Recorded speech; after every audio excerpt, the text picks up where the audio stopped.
not everyone wants the same thing out of this industry. And for us, the pandemic finally made us sit down and take a look at what do we want our career to look like? For so long, we've just been playing the game of like, what's an indie band supposed to do to be successful? We're just going to play the game until it finally works out for us. We were so obsessed with chasing the numbers. And finally, we realized like, maybe we can live the exact type of career that we want just by being creative and clever. We don't have to wait till we have 30 million streams on a song to tour all 50 states. That was the beauty of this tour, is we actually lived out exactly the type of career that we'd want. We were always thinking about, how do we make this fun for everyone? How can people get involved with this and also take joy out of it? It was our dream tour, and we actually made it happen just by being clever and inventive instead of sitting around and making excuses, waiting till some industry person comes and becomes our Jesus.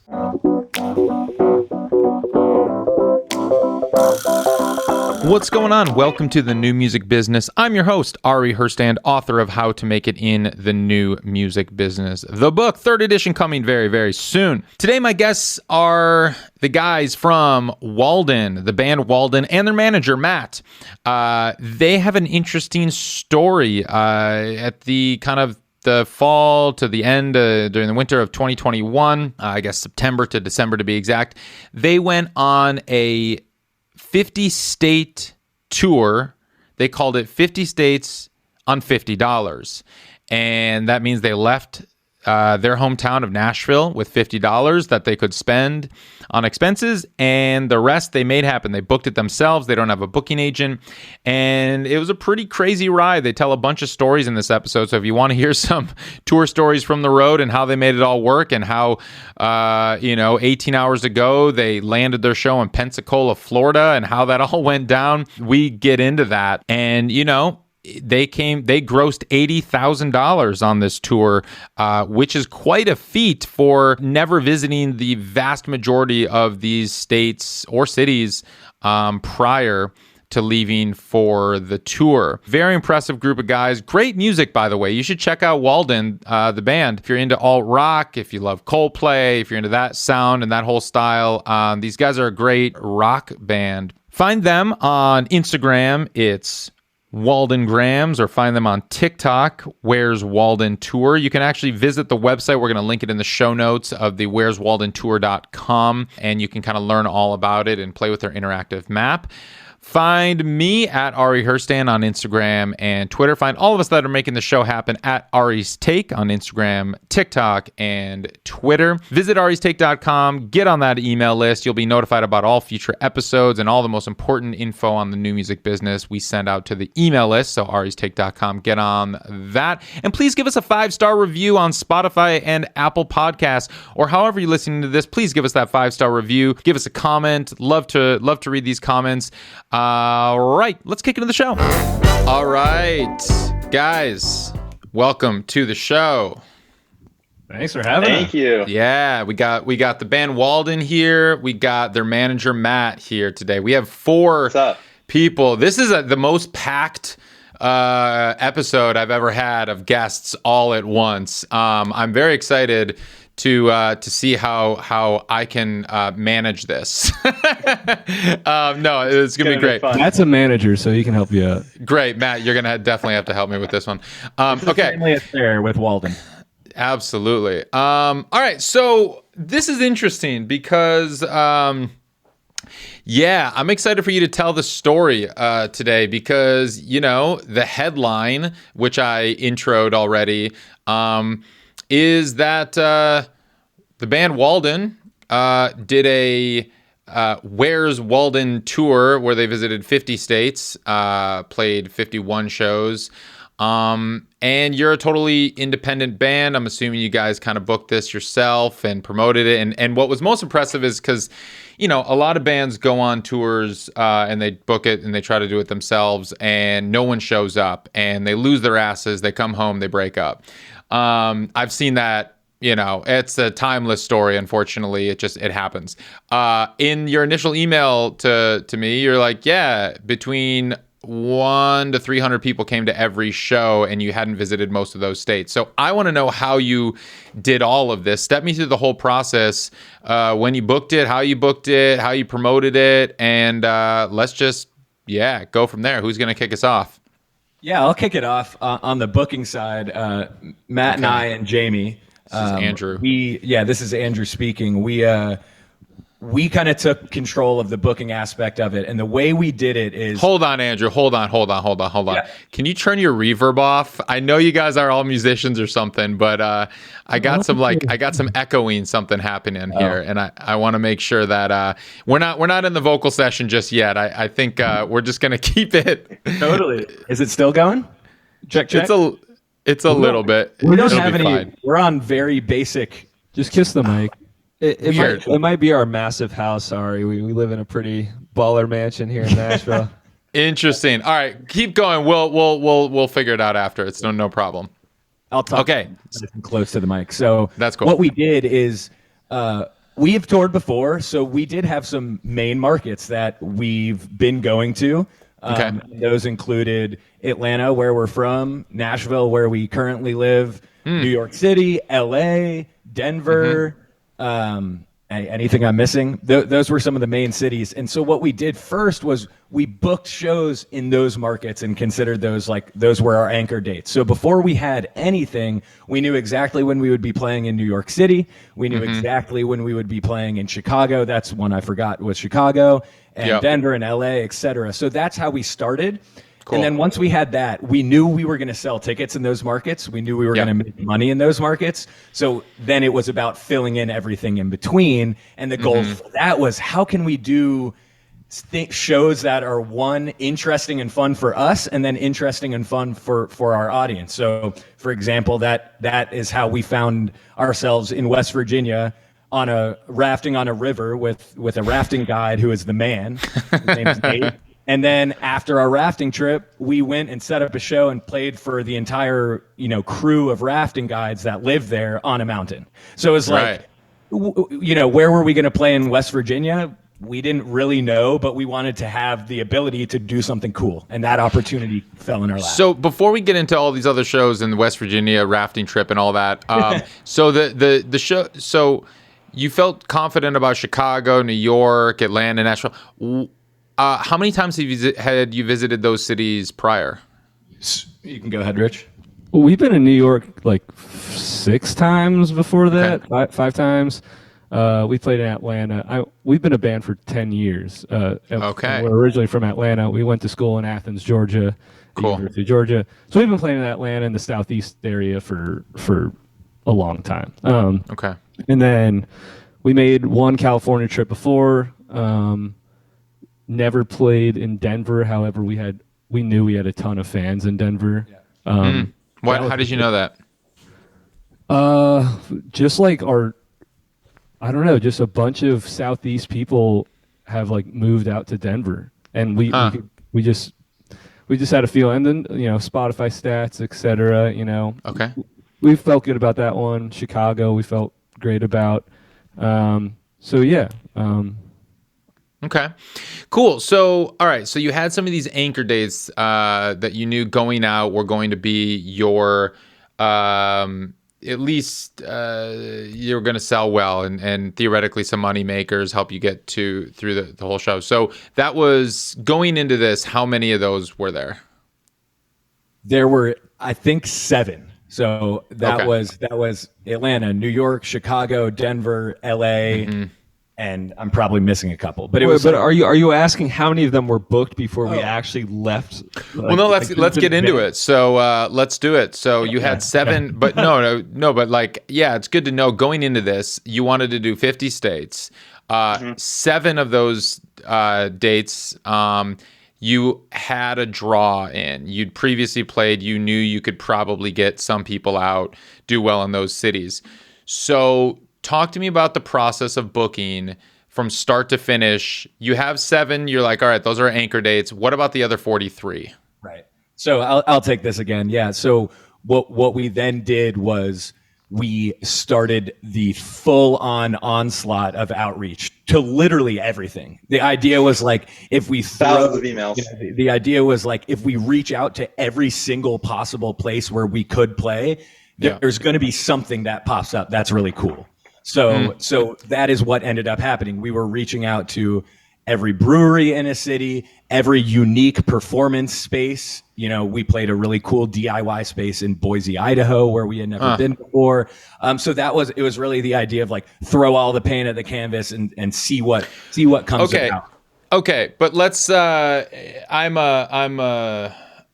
I'm incessant and obsessed with the details and the how and the specifics, and so I want to get into the weeds here. So Spreadsheet. So what?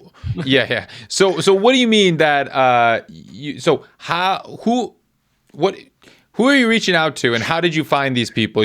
How did you stumble upon this center in Boise, Idaho, and all that stuff? So step me through the process. Who's doing what? There's 4 people here right now, and who took what? What day were you starting the tour? What day did you start booking this, doing the reach outs? Who are you reaching out to? What did the emails look like? Step me through this process here. I can talk on this for a while. So we started a spreadsheet, which has thousands of rows now, with contact information, the city, all the information we needed. We had email templates on Gmail. So if I'm reaching out to 40 venues in North Carolina, I had a template where I had to adjust a few things, but then we were reaching out. And this was Matt, Jamie, and I took the bulk of the booking work. Okay. So we honestly, when we started the tour, we started on September 10th.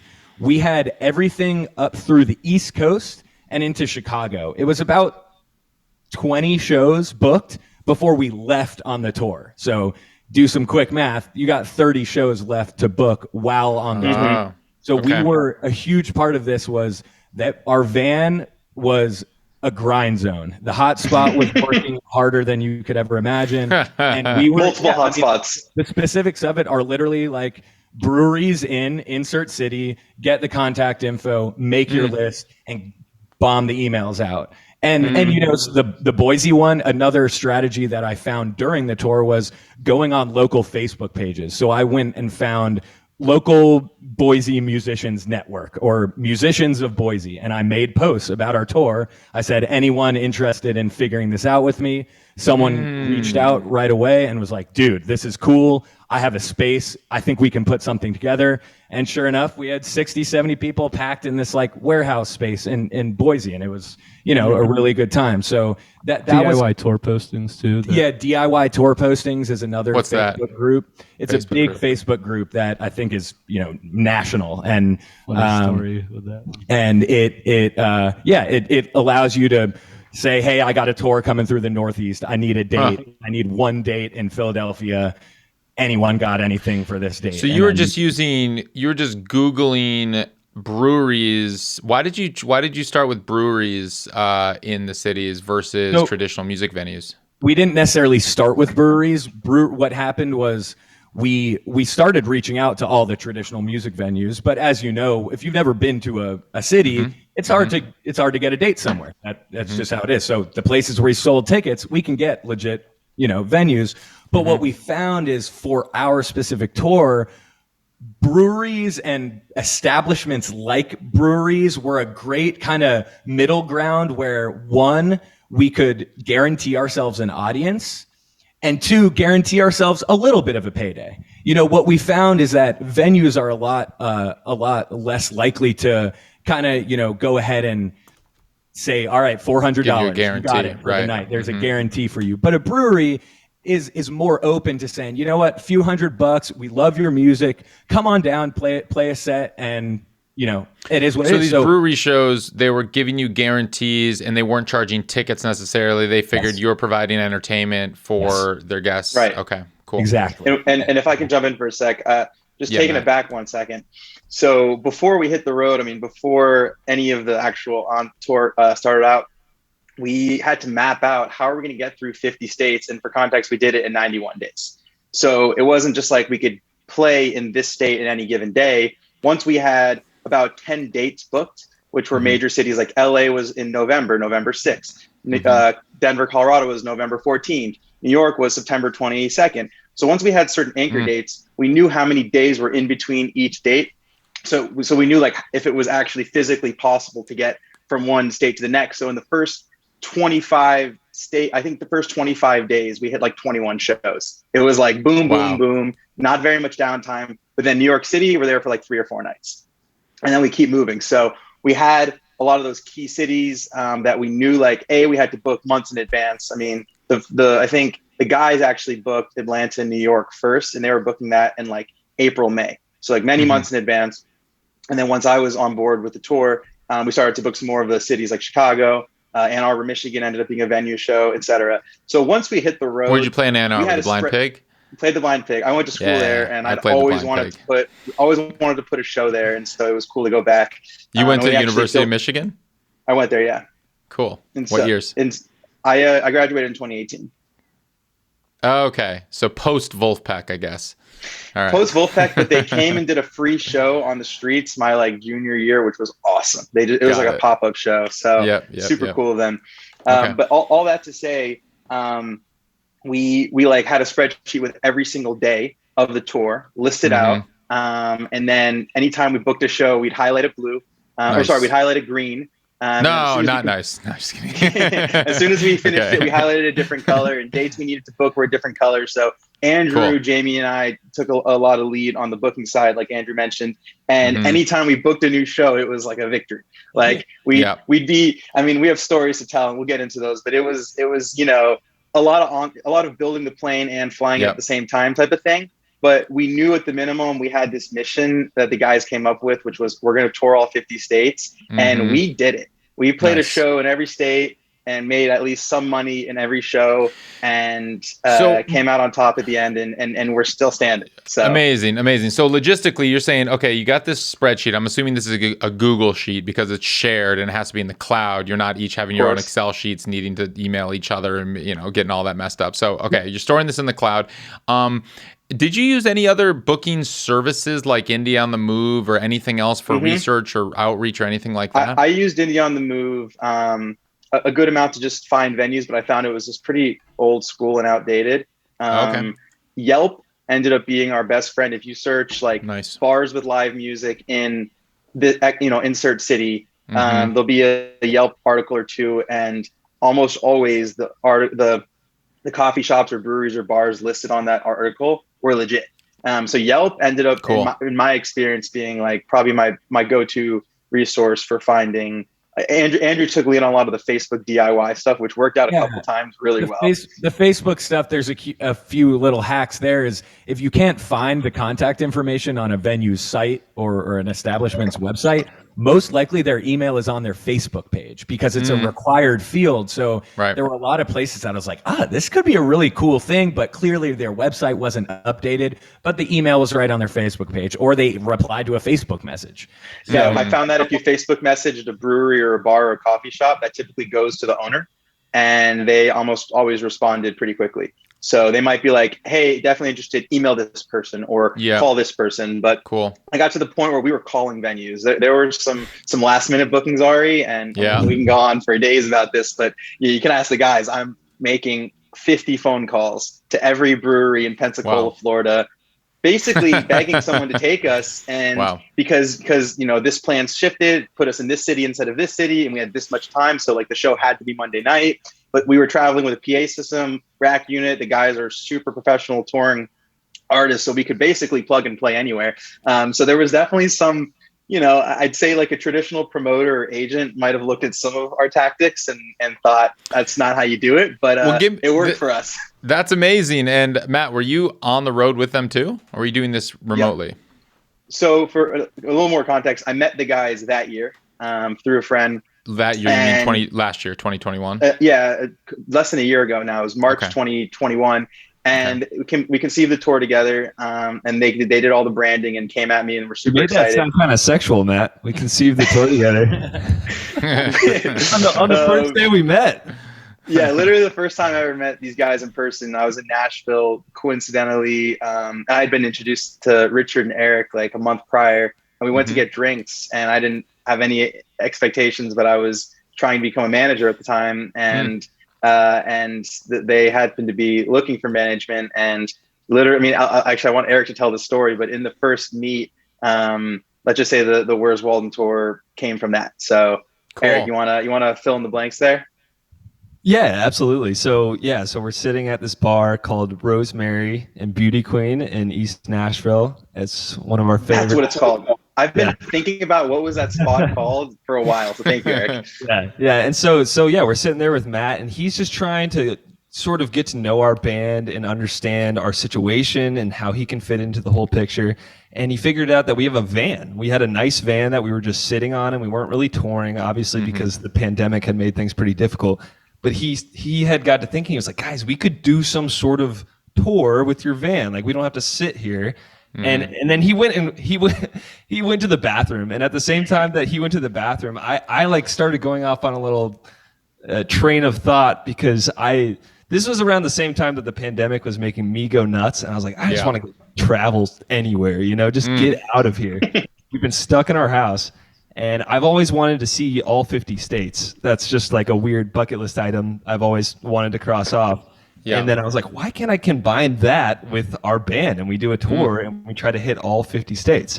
So Matt gets back and I'm like, I got it, dude. This is what we're going to do. We're going to tour all 50 states. And Matt's like, okay, cool. That sounds cool. Yeah. Nice. In my head, I was like, these guys are nuts. And I fucking love it. Like, let's go. Yeah. That's great. That's great. So, but to answer your original question, I did go on the road with the guys, and we also brought on a friend of mine, a friend who I went to Michigan with, who was a photographer, and he captured the entire tour. Every second of it. We have so much content, hard drives worth, and his name is Sam. We called him Sam with the cam, and he was constantly shooting. And so the six of us were really the touring party, and Sam was also my right-hand man, and logistics, and if things just had to get done and required a human being to do it, Sam was like my co-tour manager. And that's his right-hand man in regarding to shooting as well. Oh yeah, I learned a lot about photography being Sam's assistant. That was the one time he got to boss me around. But was Sam shooting video as well? Because you guys got some video capture from the dates too, right? Yeah, tons of video. Yeah, cool. Well, yeah. So tell me one of these last minute. So you had, let's back up a little bit. 20 shows before you left for the tour. So you had 30 to book. That's generous, by the way. I think it was more like 15, like solidified, and then like 5 holds that were like, got it. Maybe we were going to do that show, maybe not, but like 15 like confirmed, ready to be announced. Okay. So give me some last minute near oh shit moments where, what was the closest call you ever had with not having a show? Matt, you got to tell the Philly story. There's a couple there. The one that comes to mind is Philly. So on night 3 of the tour, I'm still getting to know these guys, right? Jamie's not here, but I'm still getting to know them. I knew Sam because he was a friend of mine, but I wanted to, deliver. Like, I wanted to show the guys like what I was made of, and and be able to bring opportunities and such. And I had booked a fraternity party at UPenn in Philly. And so we knew we wanted to do Philly because Pittsburgh was completely out of the way. So it was Philly, and it was going to be a Friday night. It had to be this date. And at our third show, which was Virginia and Richmond, we played at an art gallery, which was so cool. Like maybe 15 people came, but those people all bought T-shirts and all had a great time. And we have great photos from it.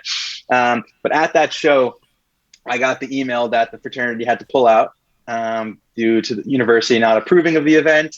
I actually had 2 different schools give me the same information at the same exact time, UConn and Philly. It's like the fraternities colluded and wanted to ruin my night. And I'm like this upbeat, cheery guy, and the guys only knew me in that light. But in the middle of their set, like I got real pouty, and I was like, like I wanted to be present at the show, but also this was a Tuesday night, and the Philly show was going to be that Friday. So I had to figure something out. So I jumped on my laptop and just started sending, like, the subject line was like urgent booking requests, like Walden in Philly, X date. I sent out like 25 emails, and I didn't tell the guys about any of this. I wanted to keep their spirits up, finish the show, got in the van. We're driving to like a Motel 6 at 1 a.m, and I break the news. And I'm like, guys, I'm going to figure this out. Like, no one stress. Like, we got this. And I got an email from the owner of like 100 cap, like dive bar in Philly called The Fire.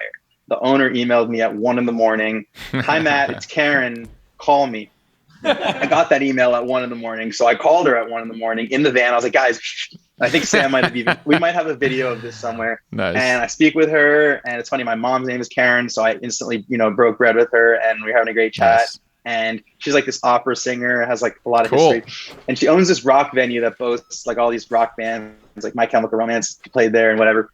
And she likes us. And she said a band just backed out. Friday's open, but we hadn't played in Philly. So she said, the date's yours if you can get 3 local bands on the bill. And, I'm like, all right, challenge accepted. I said, I'll have it by noon tomorrow. So the next day we're in DC, and the guys are at some museum. What museum was it, guys? No, we were at the Lincoln Memorial. Oh, no. I'm talking about the Lincoln The Memorial. Smithsonian. This is first we were at the Lincoln Memorial, and the guys are taking photos. And I'm in the corner where there's one outlet, like laptop plugged in on a hot spot, like grinding away. I've got the video. We're enjoying the Lincoln Memorial, and I pan over the camera, and Matt is actually sitting in the corner of the Lincoln Memorial, totally zoned out on his laptop, headphones in, sending Good emails. Manager. Amazing manager. and so I was like, I got to get bands. So I went on Instagram, looked at like hashtags. I went on Spotify. I found like local Philly legends, DM'd every band. I messaged every person I know in Philly. I went on Facebook, literally like, tactics that would have come right out of your book. Like I was just like on full offensive press to like get bands. And I found a band called Pinewood Derby. They were like 16 or 17. They lied and told me they were 21, and they were like instantly like, we're in. And they're like kind of alternative punk. Like it was awesome. And then could they bring anyone of age that could drink? So we'll get to that. And so the answer is no, but it was still a great night. And then, they recommended some other artists. And then I ended up finding a second artist, Ben Roberts, who was like friends with them in the same like scene, right? It was like this like Philly like music scene. And so the same 16-year-old scene is what we're talking about pretty here? Much. Got pretty it. much. Greatest scene we've ever been a part of. Karen needs to be more specific. Not just local bands. You want like local bands of age, but anyway, continue. Yeah. And then the venue hits me back that they found another artist and who was like moving to Philly. So they found, I'm like, all right, we got a bill.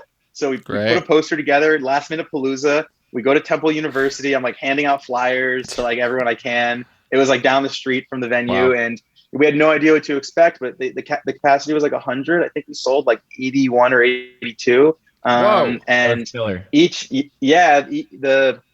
Pinewood Derby and Ben Roberts each drew like 20-ish. Nice. We drew like 25, and maybe we each drew like 25, and I think the third guy drew like 10 or something. But regardless of the draw, amazing. We like put it together, and the whole day I'm just like frantic. Like I'm so worried that it's gonna like be an absolute crapshoot, and it was in the best way.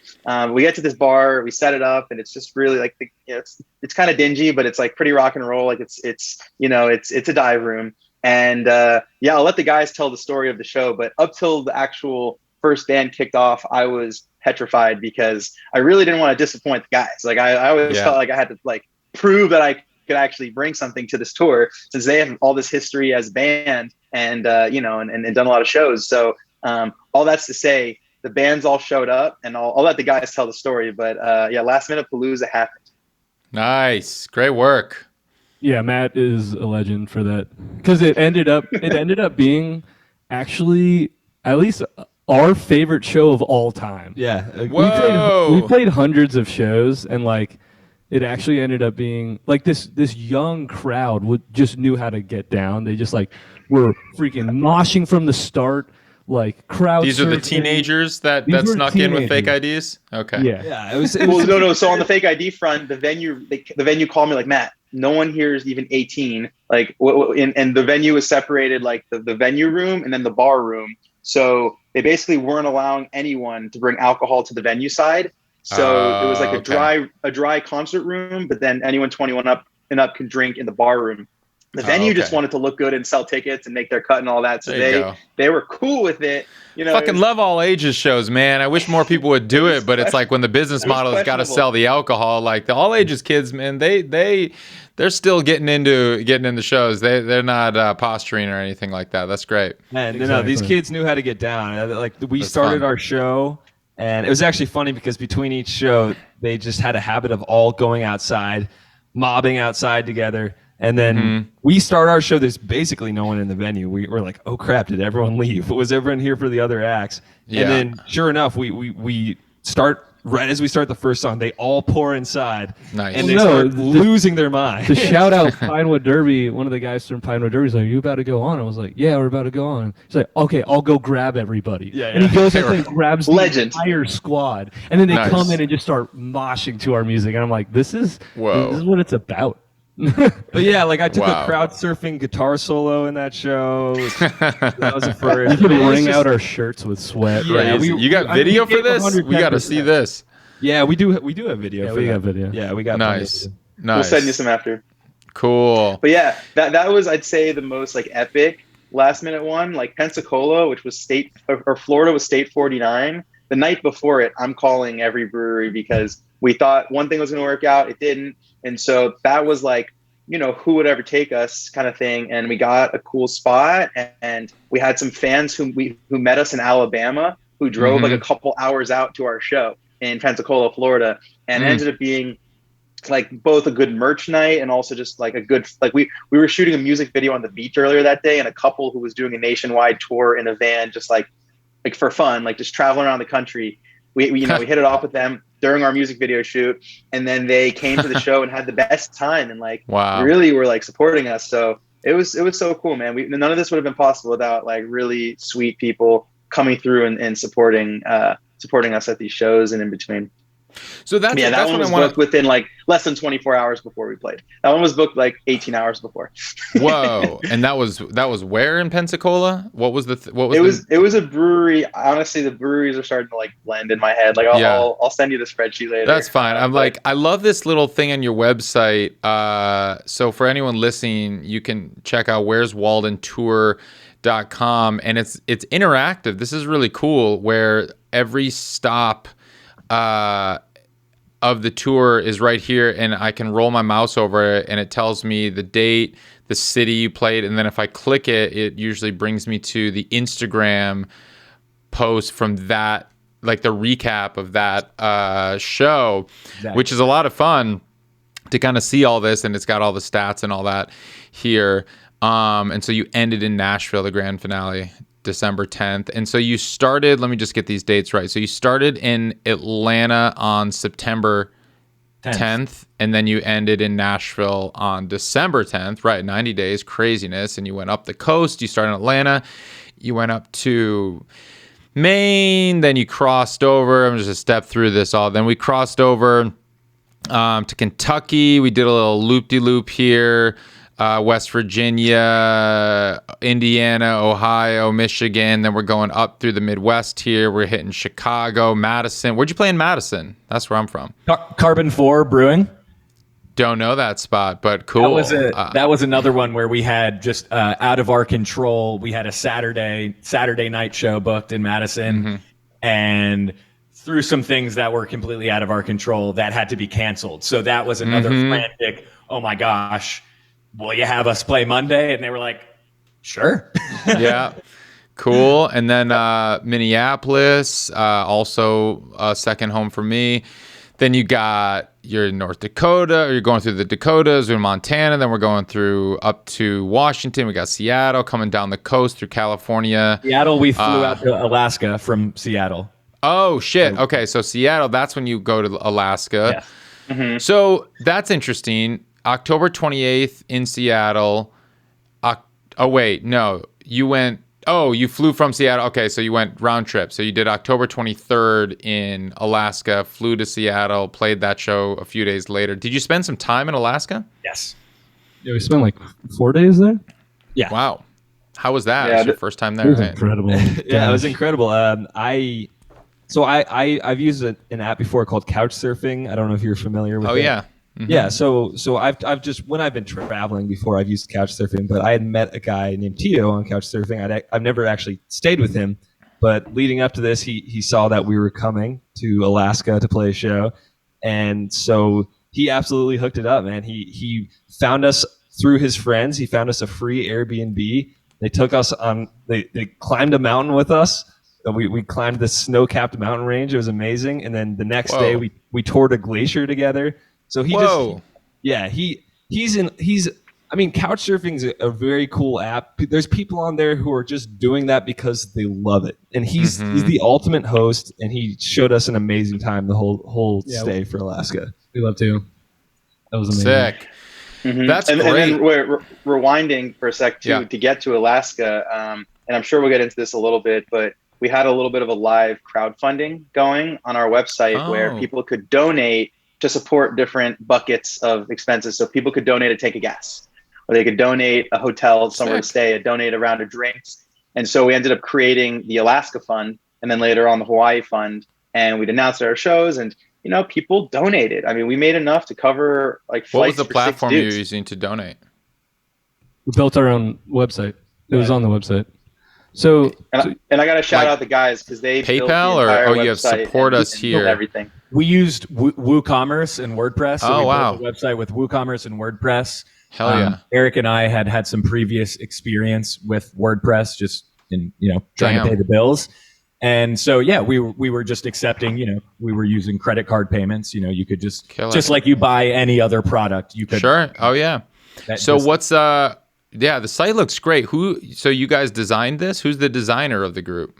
So we hired so actually Eric, you go ahead, tell how you found So I mostly designed the front end interface of the website. Andrew helped as well. Like Andrew said, him and I had work experience with day jobs building websites, but all the graphics and all the beautiful stuff you see on the site were actually designed by an illustration agency over in Japan called IC4 Design. I'm putting this up on the screen here because this is so sick. So this whole drawing here was is the IC4. What you're saying? That's our tour poster. Yeah, absolutely. Oh, cool. The tour poster. Yeah. Yeah, actually, Andrew's gonna Statue of Liberty winking there. Cute. What was that?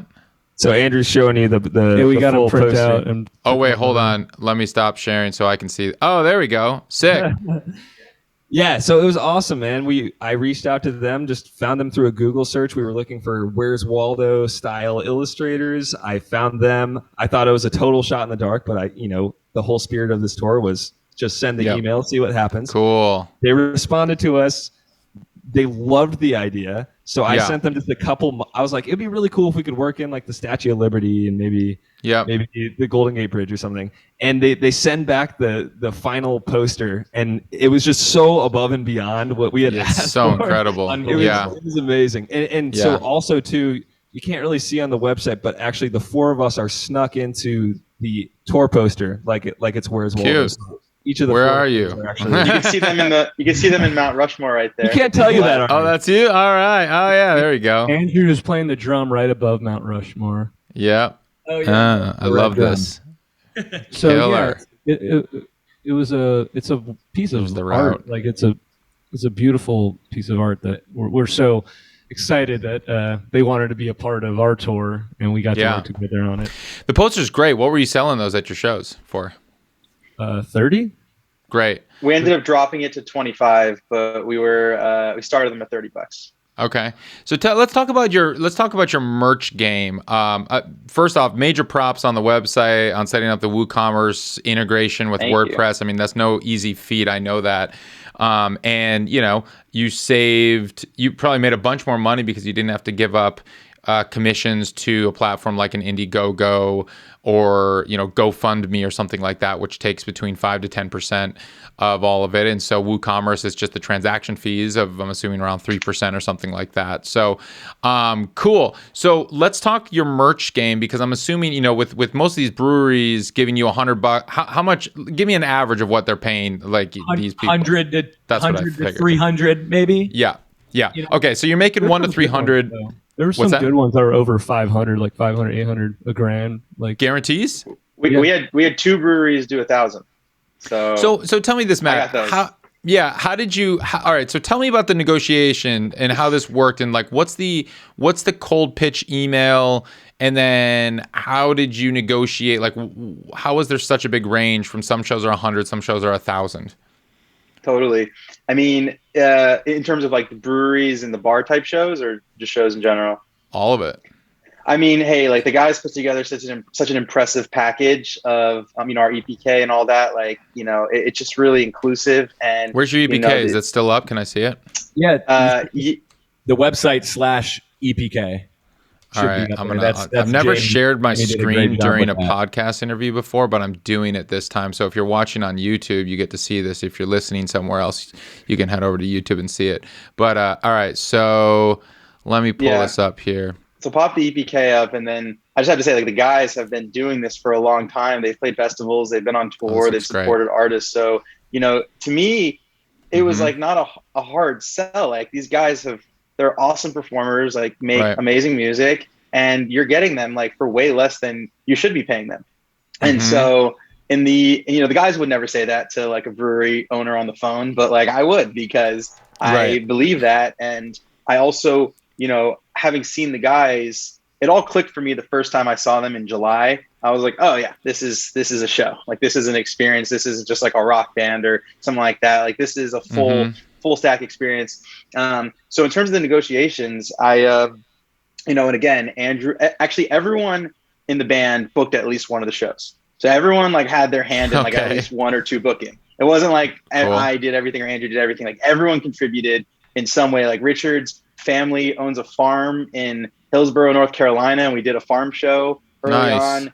Eric hooked us up with that rafting trip by posting on his Instagram story. Does anybody know any rafting guides in West Virginia? And got like 5 hits, and one of them led us to meeting the legendary Nate, who's now our boy over in West Virginia. Cool. And Jamie and Andrew, who we call Rue, and I were the ones on the email cold blasting. But the pitch was simple. I mean, I can show you at some point, but this band is heading out on a 50-state tour. Oh, go ahead. I was just going to jump in, and Ari, you were asking about the negotiation aspect. There honestly wasn't a ton of negotiation. Obviously, Matt, you can tell he's super passionate, and he was selling us as best as he could. But honestly, it was kind of an aspect of like, take what you can get. When we're trying to book a last minute show somewhere where we've never played, we don't have that much standing to just be like, no, we need at least this. But we did our best in getting what we could get, and hoping that people would be supportive of what we were doing and be willing to maybe have a night where maybe they don't make as much as they normally do, but they have the most unique experience. Matt's also the upgrade king. So like Matt is a phenomenal negotiator. Like, so we went to Yosemite when we were out in California, and we're checking in. We got a heated tent, and Matt's talking to the receptionist. Is like, so what other places can you stay? And they're like, they got like the cabins, they got like the motel style rooms, and Matt's just like, can we get an upgrade?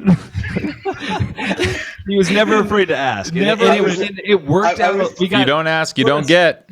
You got us 2 free hot tubs on this tour? Is that right? Yeah, there were a couple times where like we stayed somewhere and like it was like an Airbnb type thing or like a cabin, and like sometimes you don't get it if you don't ask. And I was like, well, are there any hot tub rooms available? And they're like, yeah, well, there's this one, and it costs more. And I was like, well, no one's taking it. Can you just put us in the room? And she's like, let me make a quick call. And she asked, and I was like, I want to bring this to the guys. And lo and behold, we got the hot tub. So, hell yeah. But I think like, I'll be fully transparent. There were a couple shows where we didn't get a guarantee. It was tips or it was just merch or it was a meal. We got a lot of meals hooked up, a lot of free beer. Like we were rolling in the free beer. Every brewery afterwards, they did not expect a show of that caliber and professionalism. And they would give us like 10 6-packs of like their craft beers. And then we just use those as gifts the next city we went to and like give them away to like people who host us and stuff. Like it was like beer became a commodity that we were trading, bartering with. It was our currency for sure. It was sure currency. But I mean, ultimately, like, a lot of these places have live music, so they're used to booking bands. They want cover bands or whatever. But, like we played a show in University of Connecticut at a bar called Ted's, and it's like the college bar. And they had like an outdoor area called The Cage, and it was a Thursday night and it was packed. It was bumping. The dude who booked us loves Walden's music and really promoted it and is trying to get us back right now, which is really cool.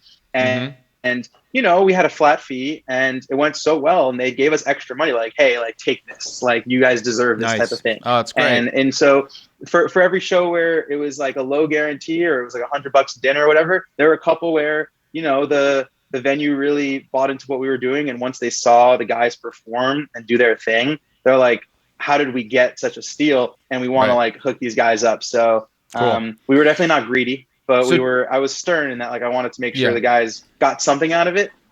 We donated a show to an air museum in North Dakota. So unpaid, we sold like 2 t-shirts. I think it was our least lucrative night, but because it was a nonprofit, we ended up getting a donation letter and are able to write off like a $2,000 donation to that museum. So we didn't even know we'd be getting that, but you know, for tax purposes, like that's awesome. Yeah. Cool. Okay. So, tell me, so when you reach out initially, you said you had a template in Gmail and stuff like that. I'm assuming the cost isn't discussed up front. It's kind of like, we're coming through. These are our open dates. That's what you'd say. You'd say, what's your budget? Time. Well, not in the beginning. We weren't saying what's your budget in that first email. The first email was basically like, we're doing this crazy thing. Do you want to be a part of it? Here's some videos. And also, like, there are 2 dates that are going to work. That's it. If you don't have those dates, we're moving on. So we had to stick to our routing so much that was really the key. It was like the first email was like, here's who we are. If you're about it, here's the dates we can be there. And that is what started the conversation. And we got a lot of replies. We got a lot of good replies that were like, we're booked those dates, but we love what you guys are doing. We're following the tour. So we were like, great. Wait, but there's a story there though. In Omaha, Nebraska, we were trying to get this bar, and it had to be this one night. And this bar had a band playing from like 8 to 12, like a bunch of like middle-aged adults, like cover band, horn section, really cool. And they had it from 8 to midnight, and it was like a Saturday night. And so I said to the venue, can we play 6 to 7? You know, can we get in there early and get a set in? She's like, I don't see why not, but the money's been allocated for that band. So, you know, you're gonna have to figure it out with them. She reaches out to the band and says, all right, Matt, here's the dude's info. Go talk to him so we can talk like drum kit, backline, and all that. And I get on the phone with this guy, and he's like all pissed. And he's like, man, like, you know, I just got off the phone with the venue. They're telling me you guys are opening. Like, that's cool. But like, man, we had a show last night. We have a show the night after. Like, we don't even want, like, we need a break. Like, do you guys want our spot? And I was like, hell yeah. And so we ended up getting the spot. And then at the end, we got paid like $600. And wait, do you have 4 hours worth of music? No, but we would typically. You played the same 45 minute set 4 times. Right. It was just on repeat. Okay. But you know, we had basically a 2-hour kind of, not cap, but 2-hour cap pretty much. That's what we would go up to. But there were some times where people were encouraging us both vocally and financially to keep playing. And we had multiple shows where Matt jumped in on guitar for a post-set jam. We were switching instruments. Like someone would hop on my drums and I'd, you know, go grab a drink real quick. So that's how we extended it. Fun. Yeah, cool. we turned it into a party. But yeah, I got this cash envelope from the bar, and it was addressed to the other band. And so it was like pre-sealed, pre-deposited, and they flaked. We took the show. We didn't even do as much music. There was a dude in the crowd who offered to pay us like, I think, a couple $100 to do an entire set. And we were like, we're not doing that, but like maybe a couple more songs. Richard came out and did like a Jack Johnson like cover solo while everyone was going and getting like free tequila shots or something. So we definitely, you know, a lot of audibles. But that's what made it fun, was like no two shows were the exact same. It's great. So let's talk merch, because you know, with some free shows, $100 shows, you know, these lower guaranteed, like the prices you're mentioning is not something that can sustain 6 guys and a van and gas on, you know, for 90 days on the road. So I'm assuming merch had a bit to do with covering some of the costs, at least for gas and hotels and stuff like that. So tell me about the merch game. Yeah. So actually, your article on print on demand was a very valuable resource. I was like, we were trying to implement it for so long, and I was like, we just got to figure this out for this tour, because we don't have enough space to bring everything on the road. We had like our top 2 seller shirts like on the road. Other than that, we had samples, and then we did the whole thing print on demand. And I think also what's important to talk about here is like, so the concept of the tour was 50 states, It was called the Where's Walden Tour, 50 States on $50. And what that really means is we started with $50 in our pocket. Okay. We did that because we were broke from the pandemic. We were like, we want to do something amazing. Let's not let finances get in the way of doing what we love to do. So we had $50 in our pocket, and we left on the road, and we could only use money through ticket sales, merch sales, and donations to pay our way and keep all of us afloat. $20 per diems per member. We got a lot of meals free. We slept on a lot of floors.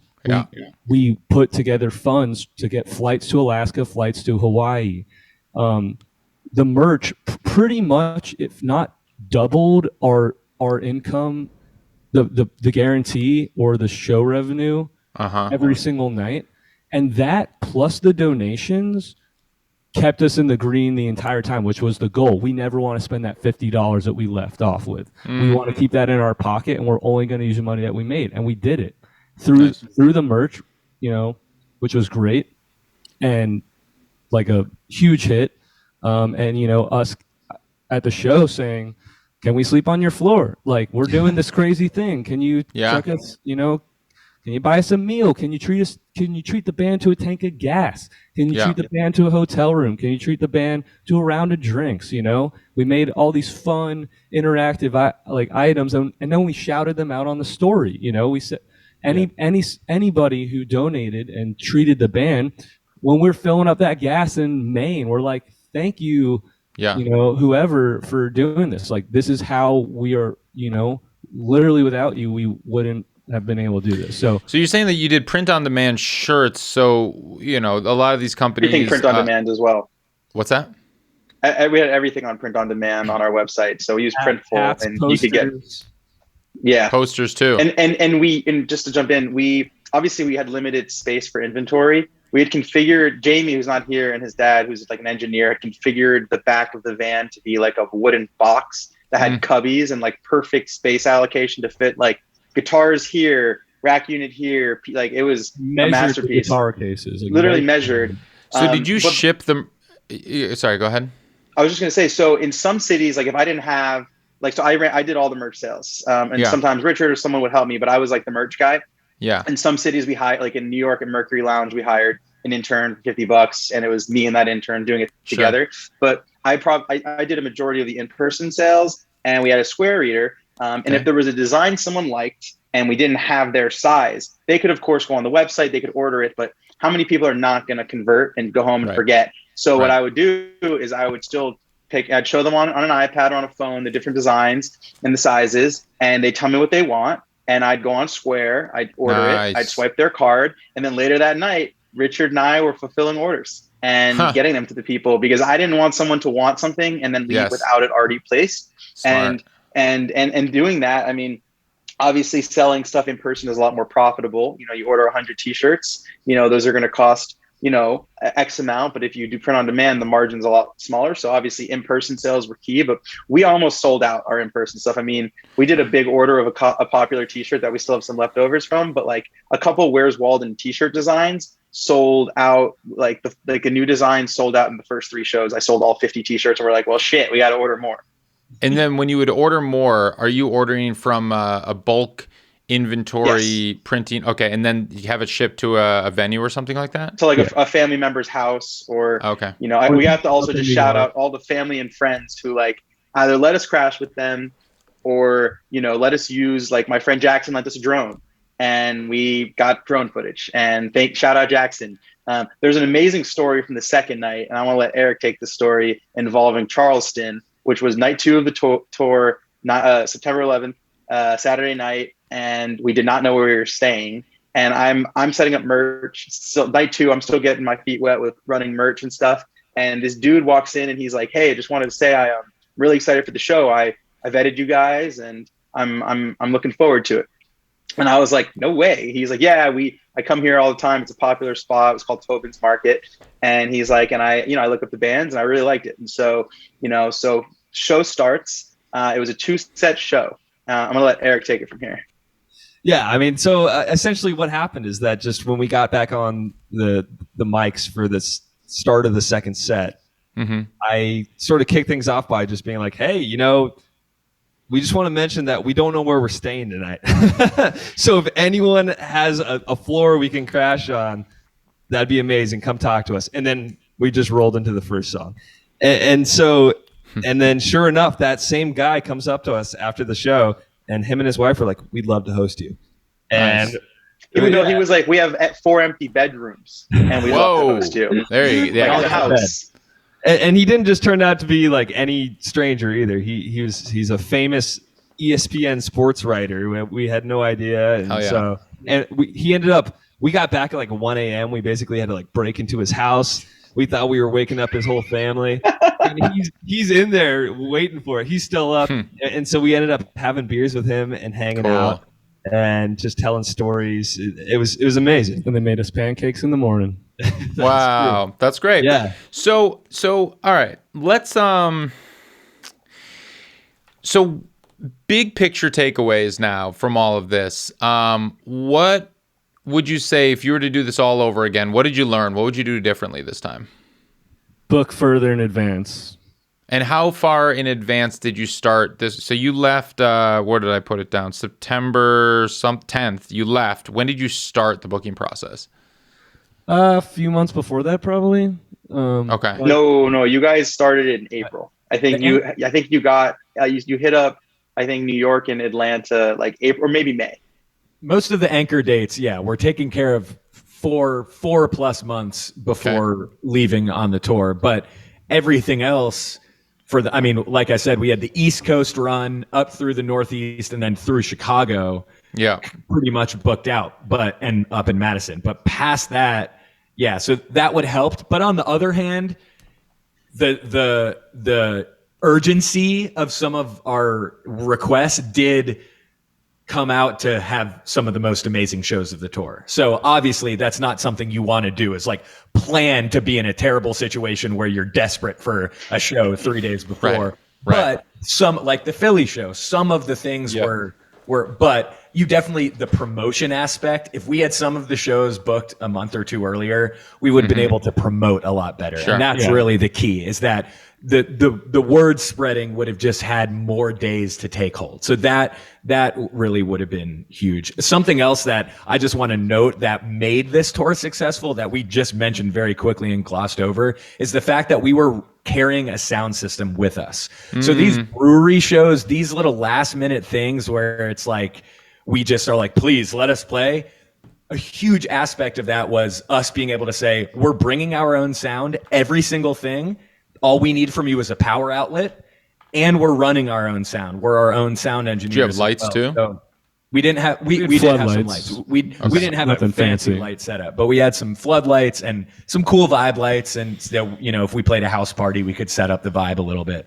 But that was a huge key that we would definitely do again, and would be a huge recommendation for anyone trying to do something in a similar style. You have a sound system. The possibilities are endless. You can show up to a farm and play on a farm, an extension. You can show up on a beach, and it helps if you have stuff that sounds good.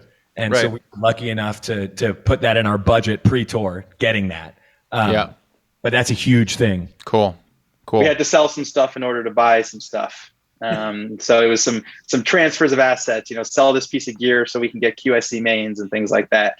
Not to toot your horn, Ari, but I didn't read your book till after the tour. I wish I read it before. There were a lot of great golden nuggets in there I read it in January. And I remember being correct answer. No, I'm just kidding. I was like, shit, like somebody actually already, like I didn't know anyone who had done this type of tour DIY. Like I don't know if anyone's done like 50 states and whatnot. And so, a lot of it, we were just figuring out, Googling how to do shit and like asking for help, posting on our Instagram stories. I'd post my Instagram stories. Who do I know in DC or New York homies? Like who's in town? And then I get DMs and stuff. So in hindsight, I would have loved to have of course, marketed the shows more and stuff. We didn't do any paid advertising. We thought that kind of was against the spirit of doing this on such a tight budget. And so it was all word of mouth. I would have loved to have had a really, really great video editor, not with us, but someone we can defer a lot of the content creation to, because a lot of that fell on Eric and Richard. and some friends. And so it was definitely, it was tough to like consistently be posting content. We had a social media manager who kicked butt, but we were her first client. She's like fresh out of school, so she's learning with us type of thing. Cool. And so it was like there are a lot of lessons that on the marketing side that would have been really great to like to utilize before some of these shows. But I wouldn't have changed a thing. You're stretched a bit thin, I'd say, with how tight of a schedule it was. So yeah, like the promo and marketing, and like on your day off or their first day off in like 8 days, it's like, should we make TikToks to promote the New York show, or should we like sleep? Yeah. It was, oh man, it was, we were going like, it was a nonstop grind, and we'd go hiking as much as we could. I mean, I think we took a lot of time to really enjoy the nature and the scenery around us in different cities. We specifically, we were in some state like North Dakota, we were in for 4 hours, but Hawaii, Alaska, Colorado, Chicago, we were in for 4 days. And so we were able to see friends, and, I mean, we tried to journal, and like, stay mindful and like document, our feelings and things like that as we went. I think Richard did the best job of that. I'd peek over in the van and he's like typing away. But I think like taking more time to really soak it in, even as talking with you about it now, 3 months after the fact, or 2.5 months after the fact, so many feelings and experiences and emotions are coming back in terms of like, we were going, like, it was my first tour. I've driven cross country multiple times, but it was my first like tour, and I've always wanted to be on tour. And these guys had been on tour before, and like, so they kind of like were showing me the ropes. And then it got to the point where I was like, wait, I'm the manager. I need to keep us together and like get shit done. Like, I don't care if we're tired. We have to book a show, or we have to get like the graphic out on Instagram. And my motto on the road was that the van was the new garage. Like, we were a startup, and we were building as we flew out of this van, and we did 3-hour driving shifts. Everyone drove except Sam, our photographer, because we always wanted him editing, and such. And we would take shifts. And I mean, there were some times where from Vermont to Horse Cave, Kentucky was a 17+ hour drive with a pit stop at Niagara Falls. And, toward the end, we were like, are we going to make it to our friend's house? And then Andrew and I just champed it, and everyone's passed out in the back. And he and I are bumping Eminem, like drinking sodas and Red Bulls, eating candy. And like, we were like determined, like we had, the whole tour was very mission focused. And like, broadly speaking, it was playing all 50 states, starting with $50. But more specifically, it was like, get to the next, city, like get somewhere, like book a show. Like, it was very like, you could point to like the deliverable that had to happen for this thing to like succeed. And even looking back, especially with the pandemic happening and everything, like, we are so blessed and lucky that like people we met on the road, fans, family, new fans, like we can't thank the people enough who supported us, because between sleeping in 1-bedroom apartments and crashing like on sleeping pads and eating ramen noodle and things like that, like a lot of sacrifices had to be made by our parents, who supported us and such, and like hosted and fed us, and just so many different pieces. And it just really like, it's like heartwarming, because it was like, it's not like the guys, I think I wasn't originally going on the tour when we came up with the idea. I wasn't even managing Walden yet. That didn't really like fully kick into gear till like July. Leading up to then, I was just like pestering the guys, like, hey, like, you make any progress yet? Like, how's it going? Like, you want to jump on a Zoom? And in the back of my mind, I was like, I want to work with these dudes. But at the same time, like, they were just flying, like just go on the fly, going and booking, and like they're gonna get the job done. And like, I think I don't think we could have done it the way we did it without the core 6 of us who were on that, and Vanny. I mean, their van was the real MVP here. So it was. I don't know if I would change anything, but a lot of lessons have been learned, and a lot of those lessons we want to share with people, like on this podcast and making short form content and maybe a documentary. Like, there's a lot of like juice or good jujus and things like that, and we just want to be able to pay that forward to other artists and other bands who want to pull off similar feats. Nice. Thanks. Cool. That's great. So it is really cool to hear that there were 6 of you part of this tour, 4 in the band, Matt the manager, Sam the cam, and and you all had your roles. You all pulled your weight. And like, what's so cool is like people who are listening to this or not watching this, they probably are having a hard time differentiating who's the manager speaking and who's the artist speaking, which is not always the case. Like when I interviewed Roger Shahayed, who's nominated for producer of the year this year for a Grammy, and his manager, it was very clear in that conversation who the manager was and who the artist was. And any of the creative artistic questions, Roger took, and then any of the business questions, his manager took. And it's cool to see you guys that you're partners in this operation and you all pull your weight. You're mentioning how Eric and Richard, they're doing some of the editing and stuff like that, because it's like everyone's got their skills, and Andrew did a bit of the booking here, and it's just like everyone's kind of pulling their weight, which I'm guessing is the reason that this was a success. You made it, you did all 50 shows, you came back in one piece, you're alive. I guess I should ask you, do you consider this a success? Absolutely. Yes. Without 100%. Hands down. Even purely from the experience perspective, 100% a success. And then we profited on this thing. So let's talk cheddar here. What are we talking? We're talking gross cheddar. numbers. Let's talk gross numbers. Let's talk profit. Matt, you want to pull up? We don't even have to shy around. I mean, between everything, we grossed just shy of $80,000. It was like 79 and something. And merch was the largest revenue stream. Not gonna lie, we got a sponsorship with a brewery we actually didn't talk about that. Narragansett Brewing in Rhode Island. I hit them up just like to book a show, Check it out. and we had custom beer cans made. So that's sick. They love the concept. They love the branding. They're like, yo, we're down for a show, but can we sponsor you? And we had talked about getting sponsors, and I'd gotten sponsors for a festival I put on in Michigan. So I had experience pitching brands, but there were so many moving parts at any one point that it was hard to ever not be in booking mode, or not be in TikTok mode, or not be in let's get healthy and make a quality meal mode type of thing. So, sponsorship, we got a few $1,000s of sponsorship. I got to say the profit margin ended up being the amount we profited was almost identical to how much was donated. So if you look at just all of the revenue earned from touring or from shows, merch, and sponsorship, that pretty much equaled our costs. And then anything people donated ended up being the margin. So, and when you mean donated, what do you mean by donated?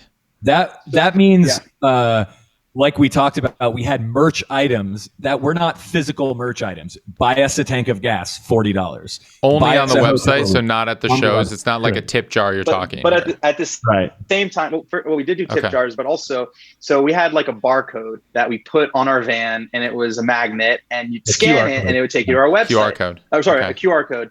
And we'd be driving I was driving us into New York City. We were in bumper to bumper traffic, and some dude looks at us, waves, donates $25. We're at a gas station in Maine, and we're just filling gas, and this woman comes up and was like, "Are you guys really a band touring all 50 states?" And Richard was the one who was speaking with her, and he's like, "Yup, we're doing the thing." And she's like, "Here's some money," and just handed us cash. Nice. And, wow. those type of tips Sick. go a long way. But then, and then she came back to buy a hat.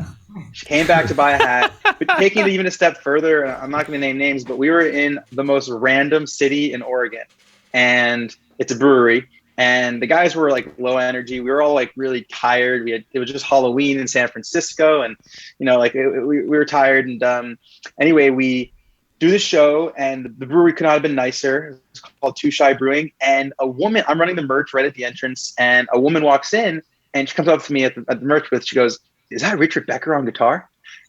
And I'm like, "Oh yeah, this is Walden." And I'm like, "Fuck yeah, it's Walden." And she's like I'm there. I'm from Roswell, Georgia. My son went to school with them. I know these guys. And she's like, "Don't say anything. Don't tell the guys." And then at some point during the set, there was a moment of silence, and then she stood up or something and was like, "Can you believe someone from Roswell or from Pope, whatever it was?" She shouts it out, and the guys were just like, "Holy shit." And then at the end of the night, she gave us a few $100, and she was like, "This will probably help you get she's like, this should help with a few hotel rooms. And we were like, we can't take this from you. Like that is too kind. And she's like, no, like you're taking it. And things like that, it just kind of piled up, and people supporting us. And, the love was real. The guys are all, like standout dudes, and they had friends and family all over who were like, we love Walden. We love what they're doing, and we want to support this mission. So, here's $50 to get to Hawaii, or here's $80 for a hotel room, or here's, funny story. I was selling merch to someone, and she bought 2 t-shirts. I'm like, this is amazing. Like, this is probably going to buy us Taco Bell for the night. And that was a sales tactic. And then she said, wait, you guys are eating Taco Bell? And then she donated $150 and said, get something better than Taco Bell. And I proceeded to use that a couple times. It got a little bit old, but it worked. And it was genuine, because we had Taco Bell like 3 times a week. I think one thing that's important came home alive. Impressive. Yeah. I think one thing that's important to note too is, like, I think especially in 2022, by this point, every musician's either thought about or done a Kickstarter, an Indiegogo. And I think all of us have this like really deep rooted fear, and we just cringe about ever having to do one ever again. Yeah. And, we were in a tight financial spot. And from the start of this, we were thinking, like, how can we gamify this? How can we make this fun to participate in, and not just feel like we're taking your money, but instead you're getting to be part of this big adventure with a clear goal, play in all 50 states. And so like we talk about raising money for the flights, but we didn't just take people's money. In exchange for that, we were like, we're going to send you a signed Polaroid from our adventures. Cool. And we mailed those out just a few weeks ago. You know what I mean? So a handwritten card. Exactly. Nice. So that, we were always thinking about, how do we make this fun for everyone, not just fun for us, not just like we're free riders that are taking your money and having the time of our lives, but think about how can people get involved with this and also take joy out of it. And we got so many messages from people who were super inspired by what we were doing, just thought it was really creative and inspired them to kind of think outside of the box about what they're doing. That's great. Yeah. And I think everyone listening, and I can especially relate on the cringing at the Kickstarter, the crowdfunding campaign, but this is a way more fun of a way to go about, is a full adventure. And I did see that, it's an easy thing to explain to people at the gas station or on stage or wherever. We're an indie band from Nashville. We're doing 50 states on $50. We're playing every single state.